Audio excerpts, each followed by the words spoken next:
Hello L welcome all the aspirant. आज हम 2015 में जो हमारे नेट के क्वेश्चंस आए हैं उनको सॉल्व करने की कोशिश करेंगे और इसी के साथ हम कम से कम 5 साल का अपना टारगेट पूरा कर लेंगे। मेरी पूरी कोशिश रहेगी कि एग्ज़ाम से पहले आपको और ज़्यादा नेट के क्वेश्चंस को सॉल्व कर दिया जाए। चलिए अभी फ़िलहाल टाइम बगैर वेस्ट के स्टार्ट करते हैं कॉन्फिडेंट लर्निंग।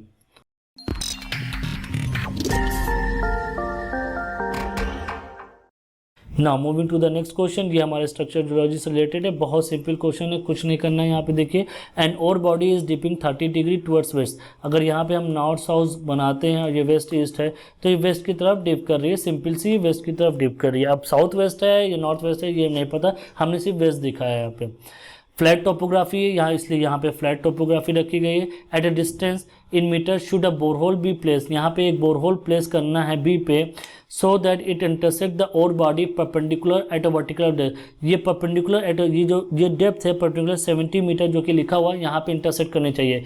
तो यहाँ पे ये और बॉडी है और ये इंक्लाइंड ऐसा बोरहोल ड्रिल करें कि यहाँ पे पॉइंट करें जिसका वर्टिकल जो डिस्टेंस 70 मीटर हो। अब बेसिकली ट्रिग्नोमेट्री का हो गया, यहाँ पे ट्रिगोनोमेट्री से आप रिलेट कर सकते हैं। ये आपको 30 डिग्री दिया गया क्योंकि यहाँ पे आपको ये 30 डिग्री टुवर्ड्स वेस्ट दिया गया। तो अब आप देखिए ये 90 डिग्री हो गया आपका, ये 90 डिग्री, ये 30 डिग्री, तो ये कितना होना चाहिए 60 होना चाहिए। ये 90 डिग्री है तो ये कितना होना चाहिए 30 होना चाहिए। तो आप बेसिकली अगर यहाँ पे ट्रिग्नोमेट्री लगाते हैं तो आप कोई भी बी वाई की वैल्यू निकालनी है वो निकाल लेंगे। अभी देखिए यहाँ पे देखते हैं, now as per figure and simply trigonometry in triangle O A Y sine 30 is equal to 70 by Y. यहाँ पे हमारी वाई की वैल्यू निकल आएगी, Y is equal to 70 newton 140 metre आ गया। Now in triangle O Y B, ये full triangle की बात करते हैं तो cos 30 वाई बाई एक्स हो जाएगा हमारा, x is equal to 2 into 140 divide by 130, तो ये वैल्यू आ जाएगी। हमको यही x निकालना था जो कि हमने आसानी से निकाल लिया। सिंपल ट्रिग्नोमेट्री अगर आपने डायग्राम बना लिया तो ये सवाल आप आराम से सॉल्व कर लेंगे। Now moving to the next question. Next question क्या है, using the phase rule the maximum number of phase in a 3 component geological system having 1 degree of freedom. देखिए यहाँ पे आपको कुछ नहीं बताया गया है कि आइसोबेरिक है कि नहीं है। तो अगर कुछ नहीं होता है तो आपको जो गिब्स फ्री एनर्जी का फॉर्मूला होता है P+F is equal to C+2 होगा, वही फॉर्मूला मैंने यहाँ पे लगाया। यहाँ पे आपको क्या निकालना है, फेज 3 दिया गया है, P निकालना है। यहाँ पे आपको कंपोनेंट C आपको 3 दिए गए, डिग्री ऑफ फ्रीडम F दिया गया। तो जब आप इसको सॉल्व करेंगे तो P की वैल्यू 4 आपकी आ जाएगी। तो यहाँ पे आंसर आपका 4 होगा। Now moving to the next question. Next question क्या है देख लीजिए, the lithostatic pressure in mega pascal at a depth of 10 kilometre in granite batholith having density 2700 kilogram per metre cube is कितना होगा। आपको पता है कि जो डेंसिटी होती है क्या कहते हैं लिथोस्टैटिक प्रेशर, तो रो इज इक्वल टू आपका जो प्रेशर होगा is equal rho g h होता है। सिंपल फॉर्मूला होता है, लिथोस्टैटिक प्रेशर होता है, रो आपका डेंसिटी हो गया, जी ग्रेविटी हो गया, एच आपका हाइट हो गया, या हाइट की जगह पे इसको ओवरबर्डन भी बोलते हैं, जो कि आपको 10 किलोमीटर दिया गया। सारी यूनिट एक होनी चाहिए। ये सिंपल फॉर्मूला बेस्ड है, इसको मैंने सॉल्व किया है। ये आपका आंसर आता है 264.6 मेगा पास्कल। ज़्यादा कुछ नहीं करना है, डेंसिटी पता होना चाहिए, ग्रेविटी पता होना चाहिए, डेप्थ पता होना चाहिए, वो सारे के सारे आपको दिया गया है। आपको कन्वर्ट करना पड़ेगा, किलोमीटर को मीटर में करना पड़ेगा क्योंकि सारी की सारी यूनिट एक ही होनी चाहिए। Moving to the next question. Next question हमारा इग्नेस एंड मेटामॉर्फिक पेट्रोलॉजी से रिलेटेड है। इसमें देखिए क्या दिया गया आपको कि in the given phase diagram the weight percentage of melt at point M for a crystallisation magma of bulk composition X is. यहाँ पे हमको एम पर क्रिस्टलाइजेशन मैग्मा का जो बल्क कंपोजिशन होगा वो निकालना है मेल्ट का। तो इसका सीधा सीधा आपको अगर लेवल रूल याद हो तो आप उससे निकाल सकते हैं। अगर आपका क्लियर नहीं है तो मेरा पीडीएफ फिर से जाके टेलीग्राम पे देखिए, लेवल रूल के बारे में मैं 9 पेज का पीडीएफ बहुत डिटेल में मैंने बताया है कि किस तरीके से आपको लेवल रूल को अप्लाई करना है और कितनी आसानी से आप सब फॉर्मूला लगा सकते हैं। तो यहाँ पर हम मेल्ट की बात करते हैं तो अपोजिट डायरेक्शन वाली वैल्यूज़ हमको लेनी पड़ेगी। तो हमको 3 यूनिट लेना पड़ेगा, डिवाइडेड बाई टोटल करना पड़ेगा 3 डिवाइडेड बाई 5, तो ये 60% आपका आंसर आ जाएगा। अब आप कहेंगे कि m की बात कर रहे हैं तो आपने ये वाली डिस्टेंस क्यों ली, तो वही चीज़ मैंने बहुत डिटेल में एक्सप्लेन की हुई है कि ये आपको क्यों लेना है। चलिए moving to the next question. Next question, calculate the average atomic weight यहाँ पे atomic weight, average atomic weight है, ये 11th क्लास का क्वेश्चन है, इसमें कोई बड़ी बात नहीं ना। आपको इसको कैसे कैलकुलेट करना है देख लीजिए। We can calculate the average atomic weight of rubidium using the following formula. ये आपका बेसिक फार्मूला है, average atomic weight is abundance of isotope into atomic weight. Summation करना है, जितने भी आपके आइसोटोप्स हैं उनके आइसोटोप्स के एटॉमिक वेट को मल्टीप्लाई करके अबंडेंस से उसको ऐड करना है। तो यहाँ पे आप देख रहे हैं कि यहाँ पे आपको अबंडेंस 72.12 है, रुबिडियम 85 का, यहाँ पे रुबिडियम 85 का 27.3 है। इनके एटॉमिक वेट अलग अलग हैं, इन दोनों को मल्टीप्लाई कर दीजिए, उसके बाद जो वैल्यूज़ आती है वो आपका आंसर होगा, और आंसर आपका क्या है 85.467 AMU। इसको आप की से चेक भी कर सकते हैं। Now moving to the next question. Next question हमारा स्ट्रक्चर जियोलॉजी से रिलेटेड है। इसमें क्या है, in an oblique slip fault having 30 degree dip the net slip is 10 metre at an angle of 45 degree to the strike of the fault plane. The dip slip component of the fault in meter is। बहुत आसान सा question है, अगर आपने इसका diagram बना लिया है, नहीं समझ में आता है तो भी देख लीजिए। यहाँ पे क्या है, in an oblique slip fault having 30 degree deep, deep आपको 30 डिग्री दिए गए है। द नेट स्लिप कंपोनेंट जो है 10 मीटर का जो है आपका है, ये जो नेट स्लिप 10 मीटर है, इसका एंगल कितना है 45 है। नेट स्लिप का एंगल यहाँ पे दिया है, यहाँ पे आपको fault slip component 30 degree deep पे दिया गया, बट जो आपका नेट स्लिप है, जो 10 मीटर का नेट स्लिप है, उसका एंगल 45 डिग्री है स्ट्राइक स्लिप से।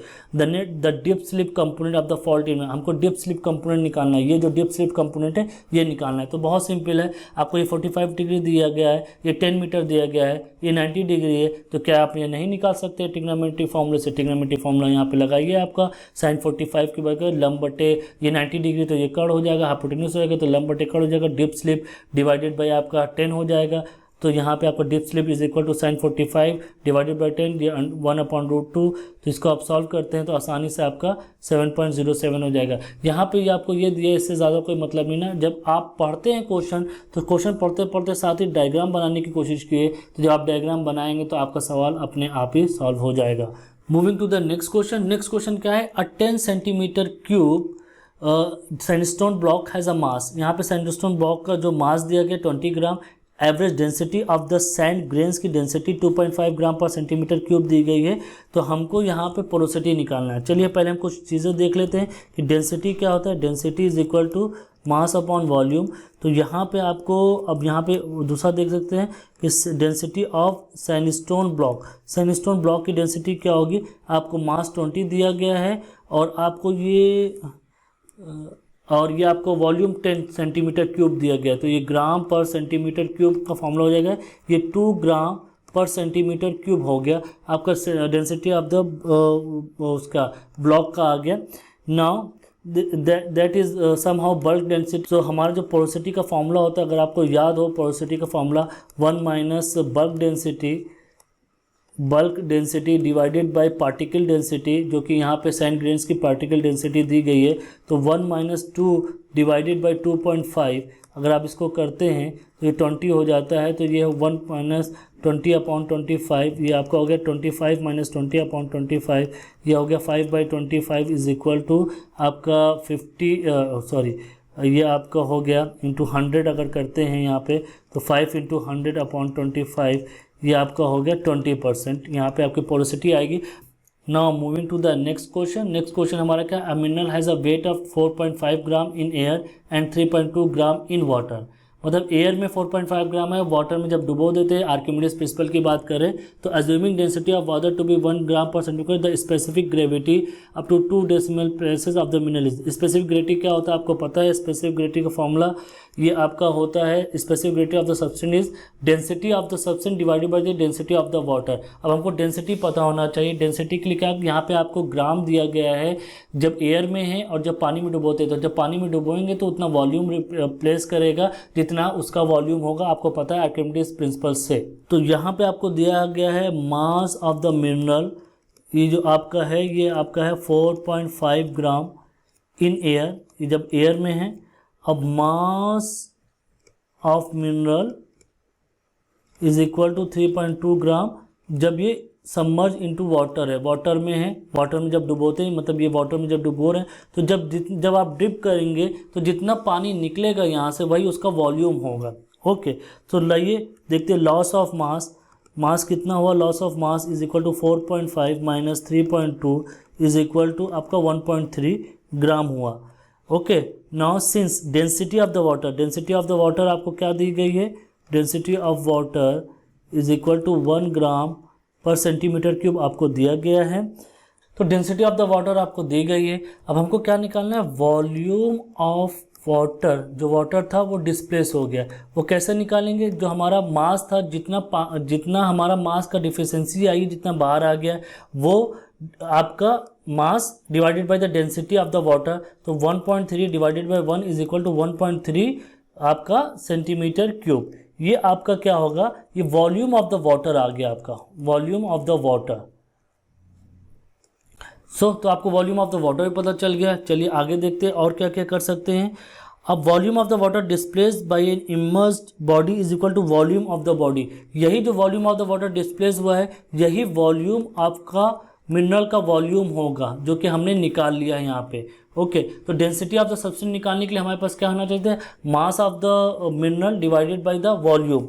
यहाँ पे हमको वो होना चाहिए। अब डेंसिटी ऑफ द मिनरल आप चलिए निकाल लेते हैं। डेंसिटी ऑफ द मिनरल जैसे कि मैंने आपको बताया, ये आपका 4.5 ये आपका वेट है, एक्चुअल वेट है, and then divided by the volume of the mineral that is 1.3। तो ये आपका डेंसिटी आ गया, जिसकी वैल्यू होगी आपकी 3.46 ग्राम पर सेंटीमीटर क्यूब। ओके, चलिए अब इतना हो गया है, तो हम आगे इसको और सॉल्व करने की कोशिश करते हैं। मैं कलर चेंज कर देता हूँ इसको, ताकि हम लोग को अच्छे से दिखाई दे।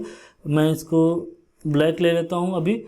तो हमको ये आपका डेंसिटी ऑफ द सब्सटेंस पता चल गया 3.46, और आपको पता है डेंसिटी ऑफ द वाटर कितना है, 1 ग्राम पर सेंटीमीटर क्यूब। तो हमारा जो आंसर होगा वो डायरेक्टली आएगा 3.46 ग्राम पर सेंटीमीटर क्यूब। ये हमारा आंसर रहेगा, इसमें ज़्यादा कुछ नहीं करना है। आप बस अपना कॉन्सेप्ट याद रखिए, ये कोई आपका बीएससी का क्वेश्चन नहीं था या आपके जैम का क्वेश्चन नहीं है। ये सिंपल आपका क्वेश्चन आपका 11th आर्किमिडीज प्रिंसिपल है, उससे रिलेटेड है। चलिए moving to the next question. Next question हमारा क्या है, the duration of the period, duration of the Proterozoic eon in million year is.